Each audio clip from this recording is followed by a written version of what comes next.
हर हर महादेव, जय शिव शक्ति। बहुत सारे लोग बहुत सारे एस्ट्रोलॉजर से मिलते हैं, बहुत सारी रेमेडीज़ लेते हैं, फिर भी उनकी लाइफ में कुछ बेहतर इम्पैक्ट नहीं होता। वो ऐसा इसलिए होता है क्योंकि आप कहीं ना कहीं यहाँ से संतुष्ट नहीं हैं। अगर यहाँ से सेटिस्फाई नहीं होंगे, आप किसी से कोई रेमेडी ले लीजिए, आपकी लाइफ में कोई चेंज नहीं आने वाला है। अगर आपका राहु खराब है, आपको कोई बोलता है कि आप नीले कपड़े पहनना शुरू कीजिए, और आप किसी अच्छी जगह काम करते हैं जहां आपको काले कपड़े पहनने हैं, आप नीले कपड़े कैसे पहनेंगे? आप मुझे एक बात बताइए, आपको कोई एस्ट्रोलॉजर कोई चीज़ बता रहा है तो आप उसको भी अपनी पूरी बात बताइए कि आप ये नहीं कर सकते हैं। सिर्फ एस्ट्रोलॉजर को ब्लेम करना ये बहुत गलत बात होती है, क्योंकि उनके पास वो क्वालिटी, वो एबिलिटी सिर्फ आप एक इंसान से बात करके नहीं आई है, उन्होंने लाइफ को एक्सपीरियंस किया है। और जो यूट्यूब से सीख कर एस्ट्रोलॉजर बने हैं वो भी बहुत अच्छा काम कर रहे हैं, well and good, they are very talented. But the main thing कि अगर आपको अपने किसी ग्रह नक्षत्र को मजबूत करना है, अगर आपको ऐसा लगता है कि आप अपनी लाइफ में कुछ बहुत बड़ा करना चाहते हैं, तो बहुत सिंपल सी रेमेडीज मैं आपको बताऊंगी। ट्रस्ट में आप इसको करके देखना, इस पर कोई 1 रुपये भी आपको खर्च नहीं करने कहीं भी, ये आपके घर में बहुत इजीली अवेलेबल होता है। अगर आपको लगता है ना कि आपका दिमाग बहुत बुरी तरह से डैमेज है, आपको कुछ नहीं समझ में आ रहा अपनी लाइफ में, आप शावर लो।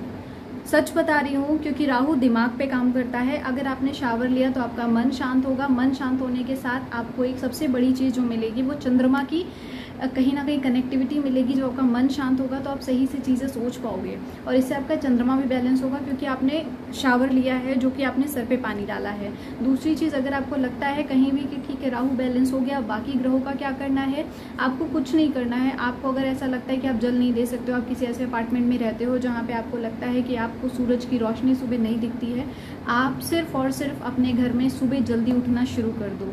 आप अपनी लाइफ को जॉगिंग के थ्रू पार्क या नेचर में जाना शुरू करो। एक दिन हफ्ते में या महीने में मंदिर जाना शुरू करो, आपका जुपिटर स्ट्रांग हो जाएगा। दूसरी चीज़, अगर आपको ऐसा लगता है कि आपकी लाइफ में आप लोगों के साथ हमेशा दिल से कनेक्ट होते हो और लोग आपको हर्ट करते हैं, आप कहीं ना कहीं ग्रीनरी से कनेक्ट होना शुरू करो। जब आप मदर अर्थ से कनेक्ट होते हो तो आप कहीं ना कहीं अपनी बॉडी को सेंस कर पाते हो। जो अपनी बॉडी को सेंस कर पाओगे तो आपको ये समझ आएगा कि आप जो लोगों के साथ हार्ट टू हार्ट कनेक्ट हो रहे हो वो आप सोल से कनेक्ट हो रहे हो, पर आपकी बॉडी कहीं भी अवेयर नहीं है इस चीज़ से कि इस दुनिया में जहाँ आप रह रहे हो, इस मटेरियल वर्ल्ड में जहाँ आप जी रहे हो, यहाँ पे लोग एक अलग तरीके से लोगों से बिहेव करते हैं। तो आप वहाँ पे लॉजिकल भी बिहेव करना शुरू कर दोगे, इससे आपका मरकरी स्ट्रांग हो जाएगा। मंगल की बात करते हैं, अगर आपको कभी भी ऐसा लगता है कि आपका मंगल बहुत वीक है, या अपनी लाइफ में गुस्सा बहुत करते हो, चीज़ें ठीक नहीं कर पाते हो, तो आपको सिर्फ और सिर्फ एक काम करना है कि अगर आपका कोई चीज़ करने का मन कर रहा है, अगर आपका मन कर रहा है कि आपको मार्केट जाना है, तो आप उठो, चेंज करो कपड़े, तैयार हो और निकल जाओ। क्योंकि अगर आपने उसको डिले किया दूसरे दिन के लिए तो उससे आपका मंगल खराब होगा। और कहीं ना कहीं अगर आप बाहर निकलोगे तो इसका लॉजिक भी है। लॉजिक ये है कि अगर आप बाहर जाते हो आपका माइंड चेंज होता है, माइंड चेंज होगा तो गुस्सा कंट्रोल में आ जाएगा, और गुस्सा कंट्रोल में आ जाएगा तो अपनी लाइफ को एक अलग तरीके से, एक अलग पर्सपेक्टिव वे में आप देख पाओगे। उसके बाद जो ग्रह बचे हुए हैं जिनके बारे में मैं बात करना चाहती हूँ, मोस्टली मैंने सारे ग्रहों के बारे में बता दिया। हाँ, चंद्रमा राहु के बैलेंस होने से कहीं ना कहीं आपका शुक्र बहुत मजबूत हो जाएगा, और अगर शुक्र मजबूत हो गया तो आपकी ज़िंदगी में सारी प्रॉब्लम ही खत्म हो जाएगी। क्योंकि शुक्र अगर शुक्र के मजबूत होने से एक सबसे बड़ा फायदा यह है कि मटेरियल वर्ल्ड को लेके आपको बिल्कुल भी सोचना नहीं है। उसके बाद आता है केतु और सैटर्न। केतु के लिए क्या करना है, बेसिकली आपको अपनी लाइफ में जो भी चीज़ें जिनसे आपको लगता है बहुत ज़्यादा प्यार हो रहा है, बहुत ज़्यादा खींच रहे हो उस चीज़ की तरफ, चाहे मटेरियल वर्ल्ड है, चाहे पैसा है, चाहे प्यार है, चाहे रिलेशनशिप है, फैमिली है, जिस चीज़ से आप डीपली अटैच हो, उन चीज़ों से थोड़ा थोड़ा करके दूर होना शुरू हो जाओ। टफ है लेकिन आप कर सकते हो। और अगर आपने ऐसा करना शुरू कर दिया तो कहीं ना कहीं आप एक स्टेबिलिटी की तरफ जा रहे हो जो इस दुनिया में जीने के लिए बहुत ज़रूरी है। तो आपका सैटर्न ऑटोमेटिकली स्ट्रांग होना शुरू हो जाएगा।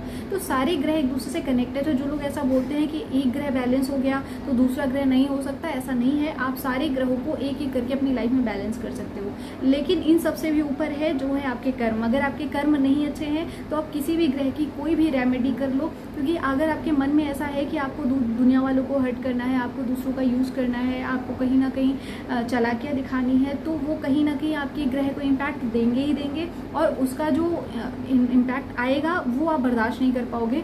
फिर आप ज्योतिषी के पास जाते हो और आप उनसे बोलते हो कि हमारी लाइफ में ऐसी प्रॉब्लम्स आ गई हैं। अगर आपको इन चीज़ों से सच में छुटकारा पाना है तो आपको कुछ चीज़ें हैं जो बहुत अच्छे से फॉलो करनी है।